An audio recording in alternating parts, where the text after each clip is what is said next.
అఘోరాలు నిజంగా మనిషి మాంసాన్ని తింటారా? అఘోరాలు వాళ్ళ మలాన్ని, మూత్రాన్ని తింటారా? కాలి బూడిదైన డెడ్ బాడీ బూడిదను పూసుకుంటారా? అఘోరాలకు నిజంగానే అతీంద్రియ శక్తులుంటాయా? అసలు ఎవరి అఘోరాలు? ఎలా మొదలయ్యారు? మన మధ్యలో బట్టలు విప్పుకుని తిరుగుతూ నేను అఘోరానే అని చెప్పుకుంటున్న సాధువులు నిజంగా అఘోరాలేనా? ఈ మధ్య ఎక్కడ చూసినా అంతా అఘోరి గురించే. బట్టలు లేకుండా ఏ ఊళ్ళో పడితే ఆ ఊళ్ళో, ఏ గుడిలో పడితే ఆ గుడిలో కనిపిస్తూ జనాల్ని ఓ రకంగా ఇబ్బంది పెడుతోంది ఓ అఘోరి. అయితే ఈ అఘోరి మాత్రమే కాదు, ఇంకా ఎంతో మంది అఘోరాలు కూడా మీడియాకి, యూట్యూబర్లకి వీడియోలు ఇస్తూ నీళ్ళని అమృతం చేస్తామని, శివుడితో డైరెక్ట్గా మాట్లాడతామని ఇలా రకరకాలుగా చెప్పుకుంటూ వాళ్ళని వాళ్ళు డెమిగాడ్స్ లా చెప్పుకుంటున్నారు. కానీ ఇదంతా నిజమేనా? అసలు వీళ్ళు నిజంగా అఘోరాలేనా అనేది తెలియాలంటే ముందు మనకి అసలైన అఘోరాలంటే ఎవరో తెలియాలి.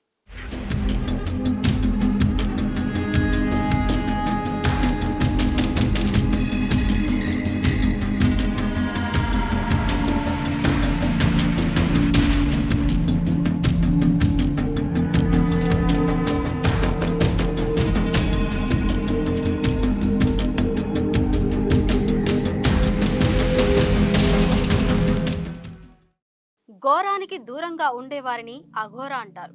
హిందూ శాఖల్లో ఒక 1000 సంవత్సరాల చరిత్ర కలిగి ఉన్నది ఈ శాఖ. వీరిలో మరింత సాధన చేసిన వారిని నాగసాధువులు అని అంటారు. అయితే జనాలెవ్వరూ ఫాలో కాని విధానాల్లో వీళ్ళు మోక్ష సాధనకు ట్రై చేస్తుంటారు. పరమశివుడి పంచముఖాల్లో ఒకటైన అఘోర ముఖం ఆరాధిస్తారు. దేశంలో అఘోరాలకు 13 అఖాడాలున్నాయి. అఖాడా అంటే గురుకులం అని అర్థం. అంటే విద్యార్థులకు బస, భోజన వసతిలో విద్యను నేర్పుతారు. ముందుగా ఈ మఠాల్లో చేరేందుకు సిద్ధమైన వారిని రకరకాలుగా పరీక్షిస్తారు. ఆ తర్వాత వారితోనే కర్మకాండలు చేయిస్తారు. అంతకుముందు కుటుంబం అనుమతి తీసుకోవాల్సిందిగా షరతు పెడతారు. ఫలితంగా కుటుంబం ఈ ప్రపంచంతో సంబంధాలు తెగిపోయాయని భావిస్తారు. ఇక సాధనలో భాగంగా మోక్ష సిద్ధికి అవలంబించాల్సిన మార్గాలను సూచిస్తారు. అఘోరాలకు ఏకైక లక్ష్యం మోక్షం, అంటే చావును ఆహ్వానించడం.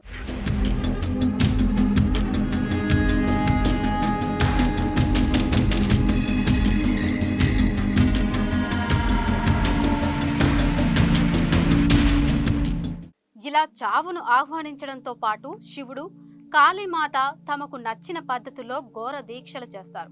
కొందరు మొలలు కొట్టిన మంచాలపై ఏళ్ల తరబడి లేవకుండా పడుకోవడం, కొందరు ఒంటికాలిపైనే నిలబడి ఉండటం, ఇలా ఎవరు ఊహించని, చేసేందుకు భయపడే పద్ధతులు అవలంబిస్తారు. వీరు జనజీవనానికి దూరంగా ఉంటారు. ఆడంబరాలు వీరికి అవసరం లేదు. కుంభమేళాకు వీరంతా తరలి వస్తారు. మొదట వీరే గంగా నదిలో దిగి స్నానాలు చేస్తారు. వారణాసిలో ఉన్న అఘోరాలంతా దాదాపు 400 ఏళ్ల క్రితం నివసించిన బాబా కినారం శిష్యులని చెప్పుకుంటారు. అయితే అఖాడా పెద్దలు మాత్రం పూర్తిగా సామాన్య జీవనం గడుపుతుంటారు. కాషాయం ధరించి భక్తులకు దర్శనమిస్తుంటారు. ఇక వీరిలో కొందరు 5 ఆచార్యుల వద్ద కఠోర శిక్షణ తీసుకున్న తర్వాత నాగసాధువుగా పదోన్నతి లభిస్తుంది. వీరు అఘోరాల వలె తమకు నచ్చిన విధంగా ఉండరు. వీరు కాషాయ రంగు ఉన్న ఏకవస్త్రం ధరిస్తారు. నుదుటిపై తెల్లటి భస్మంతో పాటు పసుపు బొట్టు పెట్టుకుంటారు.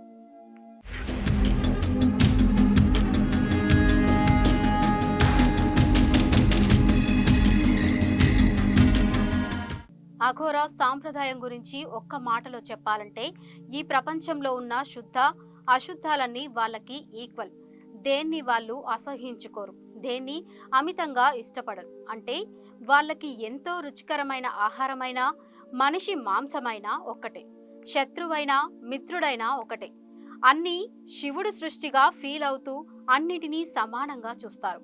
వీరు పురుషులు, స్త్రీలు అన్న భేదభావాలు కూడా ఉండవు. అందుకే వీరందరినీ ఒకే పేరుతో పిలుస్తుంటారు. శ్మశానాల్లో ఉండటం, చితిపై ఉన్న శవాలపై కూర్చుని యోగ సాధన చేయడం, శవాల బూడిదని శరీరానికి పూసుకోవడం, మనుషుల శవాలను పీక్కు తినడం, మలమూత్రాలను ఆహారంగా తీసుకోవడం, ఇలాంటి వికృతమైన విధానాలను పాటిస్తుంటారు. అలాగే దేవుడిచ్చిన శరీరాన్ని దుస్తులతో కప్పాల్సిన అవసరం లేదని వాళ్ళ ఒపీనియన్. అందుకే చాలా మంది అఘోరాలు దిగంబరంగా ఉంటారు. వాళ్ళు మా బేర్ బాడీస్ ని ఎవరో చూస్తారు, దాన్ని కప్పుకోవాలి అని ఎప్పుడూ సిగ్గుపడరు. ఈ సృష్టిలో అన్నీ శివమయమే అని భావిస్తారు. ఒక్క మాటలో చెప్పాలంటే మనం ఉంటున్న ఈ ప్రపంచంతో వాళ్ళకి ఎలాంటి కనెక్షన్ ఉండదు. వాళ్ళ కనెక్షన్ అంతా వన్ అండ్ ఓన్లీ పరమశివుడితోనే. అందుకే అఘోరాల్లో 90% కాశీలోనే ఉంటారు. కుంభమేళాలో పరమేశ్వరుని దర్శించుకోవడానికి వస్తారు.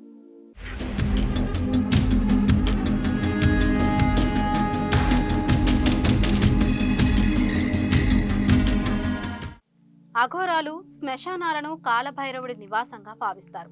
అక్కడ ఉంటే భైరవుడికి దగ్గరగా ఉండొచ్చనేది అనుకుంటారు. అక్కడ ఉపాసన చేస్తే త్వరగా మంత్ర తంత్రాల సిద్ధి కలుగుతుందని వారి నమ్మకం. ఇక చితభస్మాన్ని పూసుకోవడం అనేది శివుడి జీవన విధానంగా అఘోరాలు భావిస్తారు. అలాగే ఇది వ్యాధుల నుండి కాపాడుతుందని వాళ్ళ నమ్మకం.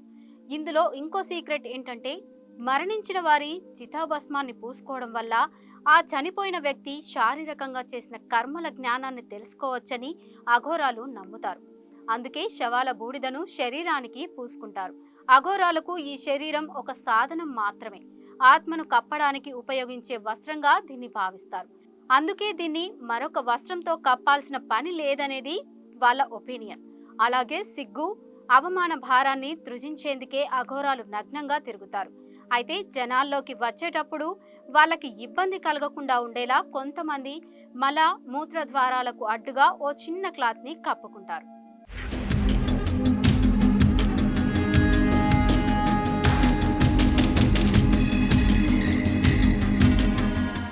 మనుషులు ప్రతి విషయంలో శుద్ధ అశుద్ధాల మధ్య వ్యత్యాసాన్ని చూస్తారు. మంచి చెడు అంటూ అన్ని విషయాలని విడగొట్టి మంచిని మాత్రమే పాటించాలని చెప్తూ చెడును అసహించుకుంటారు. అయితే ఇలాంటి ఆలోచనల వల్ల అహంకారం, శరీరంపై మమకారం పెరుగుతుందని అఘోరాల నమ్మకం. అందుకే వాళ్ళు ఈ శరీరాన్ని పట్టించుకోరు.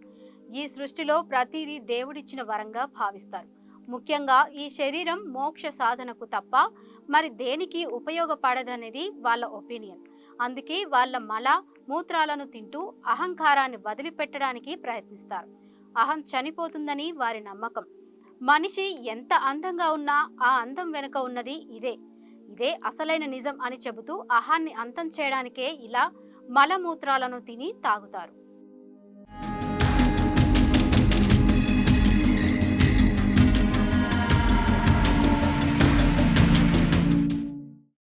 అఘోరాలు మనుషుల శవాలను పీక్కు తింటారా అంటే అవును, వాళ్ళు నరమాంసాన్ని తింటారు. అలా అని కనపడిన మనుషులను చంపి తినరు. చితిపై సగం కాలిన శవాలను, గంగలో కొట్టుకొచ్చిన శవాలను మాత్రమే శివుడి ప్రసాదంగా భావించి తింటారు. గంగలో శవాలు ఎక్కడివి అని మీకు డౌట్స్ రావచ్చు. కాశీలో చనిపోతే నేరుగా కైలాసానికి వెళతారని అక్కడి చాలా మంది ప్రజలు నమ్ముతారు. ఆ నమ్మకంతోనే చివరి రోజుల్లో కాశీకి చేరి ప్రాణాలు వదులుతారు. ఇంకా కొంతమంది తమ వాళ్ళ శవాల్ని దహనం చేయకుండా గంగలో వదులుతుంటారు. అలా వదిలితే వాళ్లకు మోక్షం దక్కుతుందని నమ్ముతారు. ఈ శవాలనే అఘోరాలు తీసుకుని తింటుంటారు. అంతేకాదు, వాళ్ళు ఆహారం తినడానికి, నీళ్లు తాగడానికి గిన్నెలు, గ్లాసులు కాకుండా కేవలం కపాలాలను మాత్రమే యూజ్ చేస్తారు. ఇప్పటి వరకు మనం అసలు అఘోరాలంటే ఎవరో చెప్పుకున్నాం. అయితే ఇప్పుడు అసలు మన మధ్య అఘోరాలం అని చెప్పుకుంటూ కార్లలో తిరుగుతూ, ఖరీదైన ఇళ్లలో ఉంటూ, నగ్నంగా ఆలయాలకు వెళుతూ, టీవీలకు ఇంటర్వ్యూలు ఇస్తున్న వాళ్ళు నిజమైన అఘోరీలా కాదా అనేది చూద్దాం.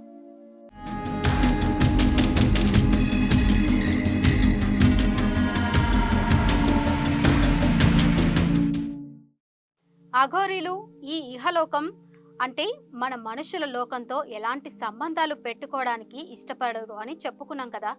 మరి ఇప్పుడు టీవీలో కనపడుతున్న అఘోరాలు ఇలా జనాల్లోకి వచ్చి లగ్జరీగా బతకడానికి ఎందుకు ట్రై చేస్తున్నారు అంటే, వీళ్ళలో చాలా మంది స్పెసిఫిక్ గా వీళ్ళు అని చెప్పడానికి లేదు, కానీ చాలా మంది ఫేక్ అఘోరాలే.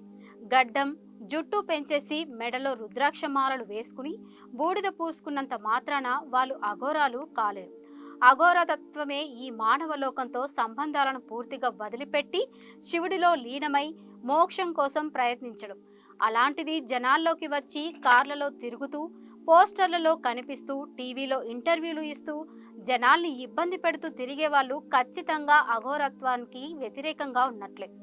అలాంటప్పుడు వాళ్ళు అఘోరాలు ఎలా అవుతారనేది అర్థం కాని ప్రశ్న. అసలు భూమి మీద మనుషుల మధ్య వైరానికి కారణమైన హిందూ, ముస్లిం, ఇసాయి, కసాయి అనే కుల మతాల వివాదాల్లోకి విశ్వాన్నే తన ఇల్లుగా భావించే అఘోరాలు ఎందుకు తలదూరుస్తారనేది ఇంకో $1,000,000 ప్రశ్న. దానికి తోడు కనీసం కంచాలను కూడా ఉపయోగించకుండా కపాలాల్లో ఆహారం తినే అఘోరాలు ఖరీదైన కార్లలో తిరుగుతూ ఇళ్లలో ఉండడం ఏంటనేది మరో కోట్ల విలువైన ప్రశ్న.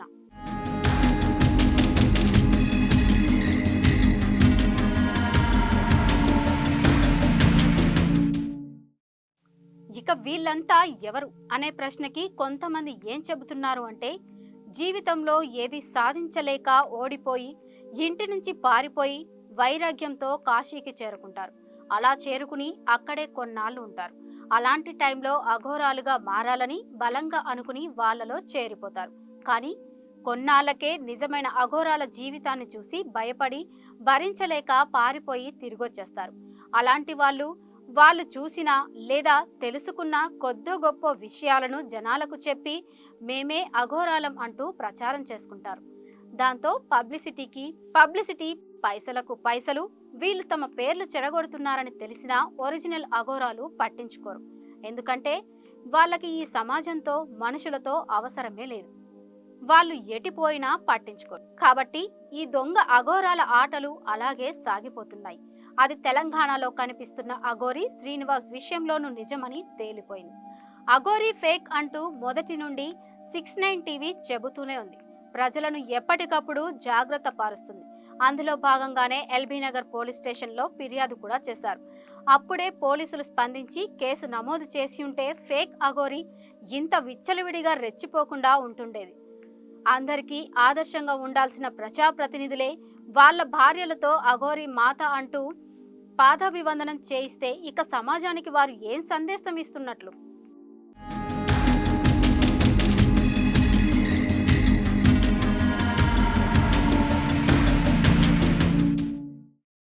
ఇన్ని రోజులు ప్రజలను ఇబ్బందులు పెడుతూ సనాతన ధర్మాన్ని కాపాడేందుకే నేనున్నా అంటూ తప్పుడు ప్రచారాలు చేసిన అఘోరి ఆలియా శ్రీనివాస్ పై ఇప్పటికైనా పోలీసు అధికారులు కఠిన చర్యలు తీసుకోవాలని హిందూ బంధువులు, సనాతన ధర్మ పరిరక్షకులు కోరుతున్నారు. ఇప్పటికైనా ఫేక్ బాబాల, ఫేక్ అఘోరీల మాటలు నమ్మి మోసపోవద్దని, అలాంటి మాయగాళ్లు సమాజంలో ఎక్కడ కనిపించినా పోలీసులకు వెంటనే సమాచారం అందించి సమాజ శ్రేయస్సుకు పాటుపడాలని ధర్మ పరిరక్షకులు ప్రజలను కోరుతున్నారు.